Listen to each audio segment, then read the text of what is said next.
President Trump railed against former Vice President Joe Biden and radical Democrats Sunday morning over a recent push to weaken law enforcement in the wake of George Floyd's death. Days after the death of Floyd, the Minneapolis man who died while in police custody after an officer kneeled on his neck, Black Lives Matter said they call for a national defunding of police, and notable Democratic voices have echoed the sentiment.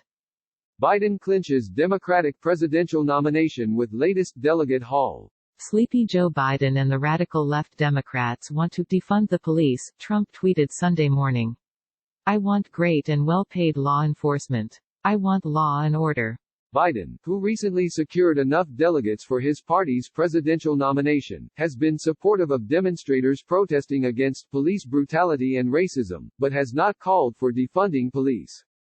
In a Los Angeles Times op-ed published Saturday, he promised additional police oversight should he win the presidency. If elected, I am committed to establishing a National Police Oversight Commission within 100 days of taking office, Biden wrote.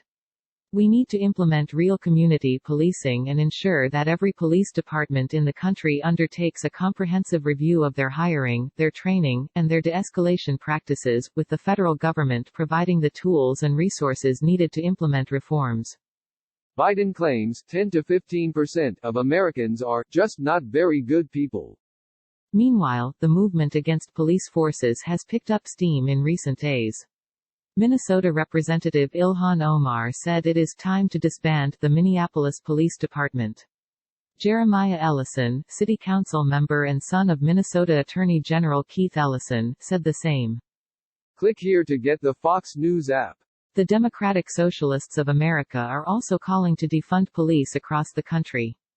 The calls to defund police departments come as uniformed law enforcement officers across the nation suffered injuries during George Floyd protests that turned violent in some cities, with officers being pelted with bricks and bottles.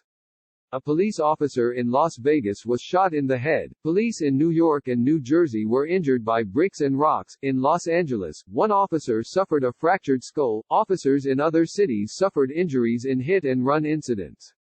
I mean, so we talk about defunding, and then there's talk about dismantling in some instances. It's clearly a knee-jerk reaction. This notion that one size fits all, it's flawed, Detroit Police Chief James Craig said during Cavuto Live on Saturday.